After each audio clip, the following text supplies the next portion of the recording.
later and later into the league, everyone seems pretty important, even when it's, you know, top of the table, bottom of the table. But we'll see how Aster perform. LBZS, I kind of like their draft. I just don't have faith in them. enough faith that they've had good laning stages. They've looked good Wow, until that about D-ward. 15 minutes, and then it always seems to fall apart for them. Stream sniping going on there? Nah, I'm just kidding, of course, but that is a very, very good D-ward, very early into the game. And yeah, I mean, they do have potential with their lineup. PL is not super good against Shaker as well as Ursa. They have a lot of ways of locking him down. But I mean, that being said, we have seen a lot of PLs just after a hard pickup. They're completely unkillable. And we might run into the same story again this game. Yeah, that was 23 Savage the other day who just, you know, even though his start was a little bit slow, or well, really, his start wasn't slow, his team's start was slow. He kind of took over, right? Yeah, at this time around, they have much better answers to that PL, though. And they do end up picking the Dragon Knight, which I think is a really good matchup against the TA. You don't ever really get pressure too much. And just mid-late game, you know, one Dragon Tail can just completely shift the favor into your, or rather the fight into your favor. I'm interested to see how X does in this mid lane, because White Album has been having a tournament, or well, having a league. He's been playing so well. He's been very impressive, and I'm just wondering if X has the answers. I'm always a big fan of watching TA. I think it's one of those heroes that, given a decent lane, can really pop off. But is this the kind of game where, you know, you're going Blink or Deso, and then from there, is this a game where you can pop off? Well, it's tough because you play against Puck Coil, you play against the Baron, and a support you can't assassinate. You play against Enigma, a support who's hard to assassinate as well, because you can just get Black Hole. Dragon Knight, naturally tanky. PL, one of the worst matchups for TA. So it's not a easy TA game by any means. We'll have to see what he can get done. If he snowballs really hard, you know, he gets at his minute 11, 12 Deso, gets a quick Roche. There's potential that he can take over the map. But it's just very, very difficult against this kind of draft. That being said, though, both drafts are pretty greedy. Yeah, it seems like that this draft from LBZS maybe is sent around getting Roche's MS getting run down here for a moment. Monet needs to be a little bit careful. Like, if you get a Desolator early on the TA, you've got Ursa and TA who can potentially sneak into Roche early on and get themselves an Aegis, right? Very easily, yes. But the fighting should be a little easier for Aster until Shaker gets his Blink at least. Because they have an easy coil setup, they have a Baron and Dragon Knight who can just run into the front lines and tank up for them. Right. But yeah, I'm interested to see what Dia can do here. If they're gonna go for the greedy route on the Ursa or the more fighty route, like maybe some Blink Bash I kind of build. Because if you go Battle Fury together with the TA, that is extremely greedy. But maybe they can get away with it, because the enemy has a +5 Enigma, a +4 Abaddon. Well, for Aster, I guess Borax is the +4, yes. Yeah, so maybe they switched lanes. Yeah. Maybe they just took the better lanes. I'm not sure Abaddon at the end of the day is going to get farm priority in a lineup like this, right? Yeah, I was just a little confused, because usually it's line him on that Abaddon on the safe lane, but this game he's in the off lane. I don't think I mind him here in the off lane, though. I mean, he's doing a lot of work. Yeah, but zoning them away from the pull. And we can already see Dragon Knight is stomping the TA.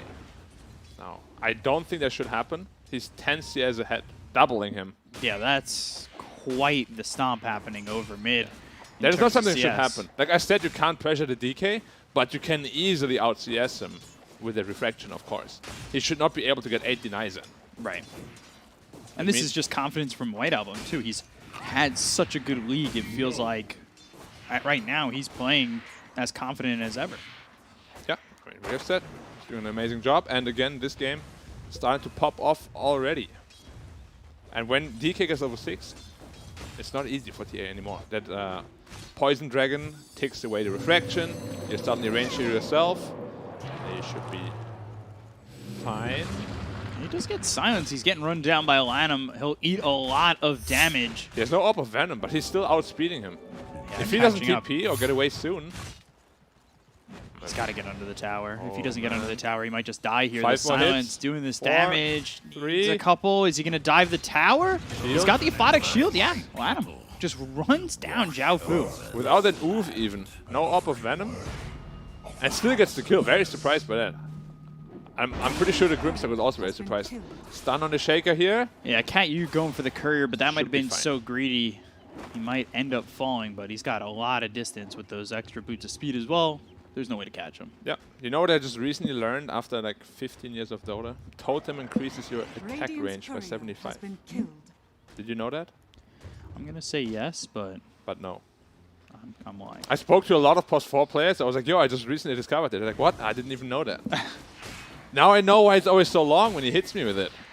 So it's okay that I don't know that. Yes. Your excuse. Calm down, chat, please. I sense a lot of 2K MMR comments coming in, and I'm just like, hey, if you didn't know it, I didn't know it. It's okay. One more creep until DK6. Then Pressure Town is going to begin. And he actually lost his courier, though. He did. And that was pretty good. There was a Falcon Blade in there. Yeah. Which would have been a big deal. But still, TA out of mana. Running low on health as well. You can see the damage is really ramping up. If they had one hero to help out for the side of Aster, they might be able to get the kill onto the TA. And that Fissure actually ends up putting White Album on the opposite side, so TA unable to take advantage of that, and Monet still eating a lot of damage from MS. Her shot going forward, Malefice onto the Ursa. And, well, now he's forced to turn around, and he should be a little bit careful. Yep. Interesting skill build from the Enigma. Ooh, Urshak in again. This is under the tower. Monet, he'll drop. Malefice under the tower should be a trade and will be. Solo experience there for Borax, putting him at level 4.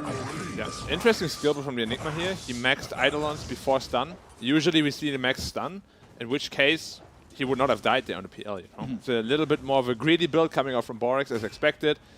Probably wants to transition into a post 4 Enigma with the high level Eidolons. But, you know, if he went for the other skill build, probably could have saved his PL over there. If he gets silenced up here, might be a little bit of trouble, but Grimscroll also right there. Yeah, so they've got some help. He wants to run after Lanham because he's got the Fissure coming in as well as the Inkswell, so they have the lockdown to get the kill onto the Abaddon. Easy. And this is a lot of rotation coming from him from LBZS. It opens up the lanes for both the Puck as well as the PL.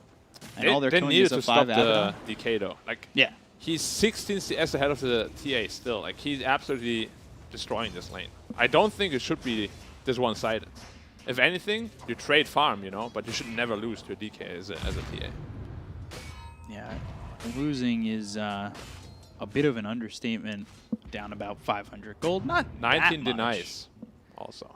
It's actually not that much gold. Yeah, I mean, it's really hard to storm lanes nowadays. Since got these denies stacks to to give a work lot of with. experience. Yep. I mean, TA will always end up farming, you know. Yeah. It's just, if you're behind in the laning stage, it means you're not going to be snowballing. Whereas if you're winning the laning stage and you get those stacks anyways, that's then how you the can snowball really starts. pop off. Exactly. We can take out the ward. Gets denied by Lanham. But that one click in to get the deny.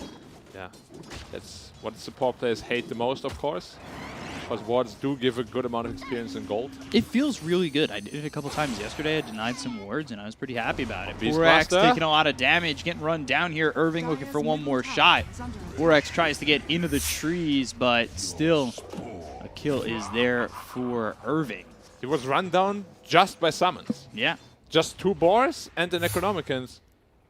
And he died. He rotated there himself, so... Yeah, he wanted to put a little bit of pressure onto the tower. I mean, I wouldn't have expected to die to just summons like that. He didn't even roar him. Yeah. Didn't even need to use that ulti. Yeah. And we can just see how strong summons are this patch. I'm a big hater of summons. So much effort to kill them, and even if you do, they get very little gold. Maybe something to think about, Mr. Frog. I think you were talking about on your stream the Spiderlings only giving like 3 gold. Yeah, it's also ridiculous.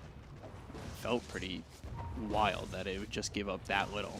Invis Shaker here, potentially setting up for a gank. Courier coming across. That should die. That's pretty bad for Borax. MS dying to Lanham over bottom. Yeah, there were 3 heroes there. Abaddon, Enigma, as well as PL, getting the kill on the Ursa, which was very needed because the PL was actually 2 levels behind him. Inkswell. well. With the Stroke of Fate, and now they're trying to get the damage out onto White Album, but you see how tanky the DK is. They start to turn this around onto Cat U, who throws out a totem, locking up both Lanham and White Album for a second, who won't chase up the stairs. Ooh, Royal Jelly. Oh, that's a DK item right there. Is that a do you just... Yeah, okay. I was going to say, he's already got Dragon's Blood. Do you give Royal Jelly potentially over to the puck? Nah, the mana regen is super, super good on a hero like DK. Okay. Never out of mana.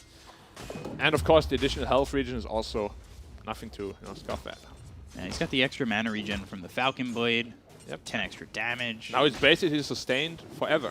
He might even think about getting the other talent now on level 10. The 2 mana regen? No, the Dragon Breath reduction. Oh, okay. I was going to say, why would he It's a ton. It's a ton. Yeah. With the plus 24% on top of that, it's like half damage on everything. Yeah, it ends up being 49%. Another Dragon Form, yes. They might try to commit some more heroes here onto the mid lane from the Aster side, just to secure the tower. DK might be able to do it by himself if LBZS doesn't respond properly. And they want to come over. You can see already the rotation from Zhao Fu. Yeah, they need more heroes here on Aster if they want to really get that tower. But potentially, they just want to, force some rotations. Because they do have a greedy lineup, they just want to keep farming. They're up 2k gold right now. Puck, free farming, DK, free farming. PL struggling a little bit, but the two space makers slash pace heroes of their lineup are doing perfectly fine. So Yeah, these are two heroes that can fight without the PL. yeah, PL's job this game is not to fight early, it's just to secure the mid-late game. And that's something that he could really get done. That's actually something that White Album can get done if he does work well in conjunction with XXS and the puck. Like, they get things done early on. DKs have, we've seen it, just been such a burden in the mid to late game. Yeah, I mean, DK, if you have a really good game, you can transition to become this damage there in the mid-late game as well. Because you have so many good items you can go for. Ursa diving the tower here a little bit. No black hole available. 40 seconds cooldown. And he's trying to get that courier to come out. They do get a scan coming in Lanham. He'll show. Level 6. He has his ult available if needed. But of course doesn't want to skill it right away. Echo Slam also available. He has to be careful here on Lanham. Like, if you don't react fast, you get echoed in like 3 Eidolons, you can die fast. He needs to watch himself. Blink Dagger picked up. Midnight Pulse. Ooh, MS. He needs to be very careful. Borax just short on the cooldown for Black Hole. Down for another 10 seconds. The timings end up not being right. All of a sudden you dive right there and you get caught by the Black Hole. Yeah, you have to be really careful as Ursa. You are the winning condition. You're doing quite well for yourself, but you do need that battlefield to really start snowballing. Yeah, and if it gets slowed down at all, like, it's just going to feel better and better for the PL, who had a bit of a struggle in the lane, who's now ahead of the Ursa. Yeah. I'm a little bit scared for LBZS because, like, who's going to be the playmaker when TA is just farming, and Ursa is going battlefield, he just wants to farm. And TA's gone Blink, so at least this makes sense, yeah. Because then you can fight with the Beastmaster. Or he just echoed a bunch of Eidolons. Interesting. Now they've got the Fissure, Borax getting low, Aphotic Shield, and the Summons will take out Borax along with Irving. It's the second time. He must be having nightmares. Dream Coil, it's used. It hits Cat U. He missed the orb. Should be able to get the kill still, and will. Yep. Easy pickup. Who said Puck got nerfed? I mean, in the end, it's really not that big of a nerf, like 30 damage. His wave clear got a little bit weaker. But other than that, he's still the same hero. Coil is still insanely strong. He's still elusive. Still a very strong hero. Just his laning phase and his mid-game wave cutting was nerfed a little bit. But still feels like a pretty strong hero overall. Still a strong hero, for sure. Do you feel any difference? Because I know you play a lot of Puck. Yeah, I mean, you can't kill a creeper with 2 spells anymore. You need to hit creeps once now, actually. It feels pretty bad, but ultimately it's still Puck, Yeah. Teamfight, menace, very hard to catch. I've been watching a lot of your Puck games. Yeah. One of my best heroes.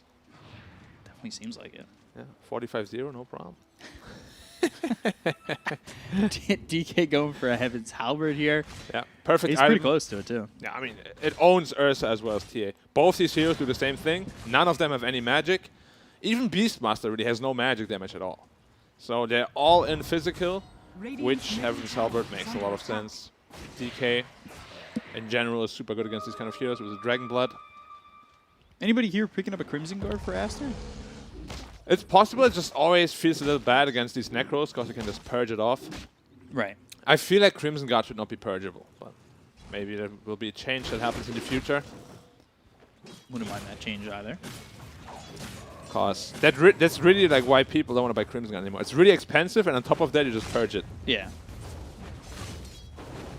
So PL is going for Saint Jasha first. No defusal, no nothing. So he's going the full greed farm route. I'm pretty sure he made that decision a little bit later, as he had Diffusal queued up. They've got the silence on the Zhao Fu. They're chasing down this Grimstroke Mistcoil. One more shot. There's the kill for Lanham. Meanwhile, Irving going down to XXS. So XSS and Monet combine to get themselves a second on the board. As now LBZS think about fighting 3v5. They have to be really careful. Like this TA does not have enough damage right now.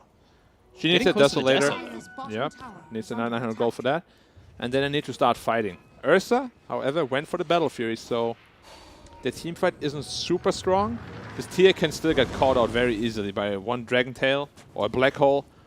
He went Adelan's first item actually on Enigma. Interesting. Gives him a very big cast range on the Black Hole, of course. Have to see how he can make use of that. Positioning. Fissure comes in, and he's going to be the one who tanks this for now. Soulbind on both the DK as well as the Abaddon. They get the kill on Cat U, though. They've done enough damage to take out this Earthshaker. That means no Echo Slime in the fight if they are to engage. Yeah, this DK is just massive. He's sitting at 2.2k health, Heaven's Hellbird, 35 health region, and Abaddon behind him. And there's just so much space for that PL as well as the puck. He's really not been touched. Monet is, you know, other than that first death bottom, his game's been pretty open. Yeah. We'll have to see if they want to defend the bot tower. It's not going to be easy. They don't have a Glyph. Abaddon's ult popped already. They do kill the Necro. Do they? Yeah, they do. They have, and DK's here to defend. Yeah, Elder Dragon form in 30. Medallion picked up for Irving. 400 gold until Blink Dagger on Shaker. And then just 400 gold until you've got Deso on Templars also. Yeah, but the item timings are very slow. Like we can see they have 5k gold behind because they can't be as efficient. Echo committed on Monet. Whoa. Interesting. That... He hit just Ilus with that? I didn't even see that. Yeah, he used the Echo almost seemingly defensively to run away from Monet. Who doesn't even have a Diffusal. There's no way he can actually chase you down. Yeah, maybe he just wanted to get some extra farm in. That's the second Echo we have seen on the creep wave. Yeah. Much. So, yeah. I mean, this PL, once he gets one, oh, he's going Skadi straight after. Okay, he's just going for the full man fight build. Because he's given that much space, right? Like, you could get a little greedier, even in a greedy lineup like this, when nobody's coming to touch you. Yeah. He's almost into one ulti orb already. It's just a strange decision because Diffusal Blade is very strong against TA as well as Ursa. Right. Because they care a lot about their mana. MS jumps in. Yep, the Micah silenced up here though. Orb of Corrosion on the Abaddon. One more hit. So they just need the silence because they'll have the follow-up from White Album. Stun. As now Inkswell, Phantom's Embrace on both heroes. Inkswell pops, Fissure to follow it up. It's a long Black Hole. He comes in. There's the Black Hole. It lands on a 2. They'll get the kill on a MS. They'll bring over X.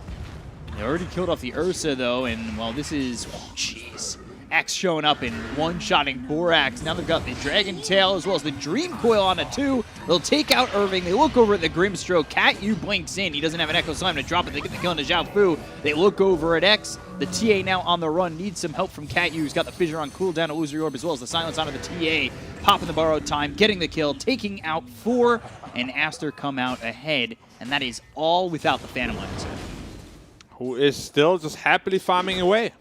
7k ahead now. And we can see this Puck, DK, as well as a Bat in the team fight. They're just almost unstoppable. They just don't have enough damage to chew through them. And they have a lot of disables on the side of Aster. Their draft is very, very good. And they just can't touch this DK. That being said, they're TPing in right now. 2.6k health though. He's very tanky. Oh, gets the Dragon Tail before he's even touched by the totem. Yeah. The instant stun for Dragon Tail is a very, very useful tool. I feel like we're going to see more Dragonite as time passes by anyways. I think it's a very strong hero right now. A little bit underpicked. Gives you a lot of good things, you know. Tower pressure, tanky hero, scaling hero, instant stuns. I mean, this used to be just a cornerstone pick for the Chinese region all the time. Yep. And I think we'll be seeing that again soon. Anyway, you saw the huge cast range on Black Hole, right? They're smoking onto the PL. There's the Echo. Do they have the damage? The Fissure, the right clicks. Monet, Doppelganger, Dream Coil onto 4. Monet, he's still alive for a moment thanks to the Aphotic Shield. Now they've got the Primal Roar. That hits onto 2. Doing some decent damage here. Soulbind reconnecting. They pop the borrowed time. They get the kill to Cat-U. They take him to the Earthshaker. They look over the Ursa. MS in trouble. Inkswell hits on both the DK as well as the Abaddon. They'll take out White Album, but the Illusory Orb coming in from XSS. That'll be enough damage to finish off MS, but the right clicks in from X are more than enough for him to get 4 kills, or well, LBZS get 4 kills. However, it is a 4 for 3, so pretty costly in taking a fight like that. Massive fight for Radiant. Unfortunately, Monet did not make it over. Oh, they might be going Enigma here, who has a Ghost Scepter though. Purged off immediately by the Necro though. Yeah, Borax in trouble. Midnight Pulse down. Zhao Fu coming in. Stroke of Fate. That lands. I really gotta say, this PL has been a little bit of a burden on the Radiant side. Like, he basically forced them into that bad fight by being caught out there. And he hasn't joined any fights to begin with, you know. Like, that's why I don't like this item build at all. Like, it doesn't... Like, you don't want to join fights with this item build, you know. Like, you're building a Saint Yasha into a Skadi, and you just have no way of really locking anyone down, slowing anyone. It's just a very selfish, you know, self-orientated item build. You can see the fight here again. He doppelgangers, but he gets caught on the same side. It's a bit unlucky for him, of course. Yeah, the 2 illusions actually ended up on the opposite side. And not him, yeah. Which is very obvious because the Furious Wipes debuff obviously doesn't get purged off when you doppelganger. And then you just trickle in one by one into that fight, which is really how they lose. If they're all 5 together, they don't lose a single fight here. But because they trickle in, Daya just has a chance, you know, just keep hitting them one by one, and ultimately end up team wiping them. Yeah, Grimstroke being probably the biggest problem in that fight. The Soulbind locks up the DK. You know, there with the Abaddon, Primal Roar comes in, hits on both of them. The Phantom's Embraces, like the silences were pretty massive there. It's what helps them kill XSS towards the end of that fight too. Yeah, but again, it only happened because they were trickling in one by one. If they're all there, they don't have enough damage to chew through them. But that being said, 5k gold made up by the Team Dire. We'll have to see whether TA is going to itemize into BKB. He saw that smoke under the battle. Like, he knows they're smoked up. Probably going for the PL again. Dragon Knight going straight into AC. No BKB. Interesting. A lot of very unorthodox item builds coming out here from Radiant. Might be a little overconfidence from sitting at top of the table going against somebody at the bottom. He knows they're smoked. Like, if he gets caught here, it could be real bad. Sells the... He had bought the recipe, now he sells it, goes to the Hyperstone. Echo Slam again. He blinked out. He blinked out of the Echo Slam. So we got the Soulbind as well as Venom's Embrace. Primal Roar onto both of them. Midnight's Pulse is down. But you don't even care. Inkswell X. Not going to land it. Fissure comes in. They don't have Echo Slam to work on this fight. Yeah. Cat-U's 1 for 4, 1 for 5. It was pretty unlucky. Like, he was smoked up. He tried to echo the puck, but he blinked away literally the same time he tried to blink echo. So it's hard to fault him there. It was just timings. You could call it bad luck. But Grimstroke ult down, and you can see here why TA is not good against the Baron. You can't burst him down. It's not a hero you want to play against as TA. As TA, you want to jump in and kill a hero. Can't really burst any of these heroes down, right? Yeah. TA is going into MKB first, before BKB. That is also a suicidal item, but I don't know what I'm seeing here from all these players. Well, now Monet's going for it. Yeah, after Skadi. Yeah. and this is first Roche going in for Aster. Like, we talked about LBZS's lineup and how we thought that they might be going for first Roche, but instead, obviously this has gone the other way around. They've got the Dream Coil onto X. Coming in around from the back with the BKB is MS, going after Lanham, but he's got the borrowed time again. A hero you just can't burst, a hero you just can't kill with right clicks coming in. He's got that ability to heal up, he's got that ability to sustain in these fights. As they turn over onto Irving, they'll get the kill to the Beastmaster. They'll go over at MS after the BKB runs out. They get the double kill for Borax. Zhao Fu low on mana, low on health. He gets run down eventually. Can only survive so long with the Glimmer Cape. However, it gets him out of range. Blink, maybe? No, not going for XSS? Or is he? Ooh. thought about it, but John's back. If that was Thompson, that would have been a dead Grimstroke.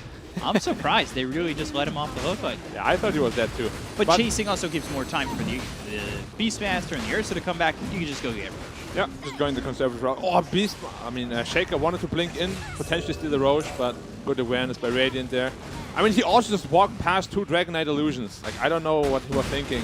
It's like, they saw you from a mile away. There's no way you can just run in and blink. And maybe you think your timings are there, but ultimately it ends up that's not the case. Yep. So obviously, Enigma goes to this Ghost Scepter, which we've already seen get purged. Yeah, I mean, it's just against the TA. You can never die to TA alone. They do need the Necros on top of you, or maybe a Fissure Stun or something to get bursted.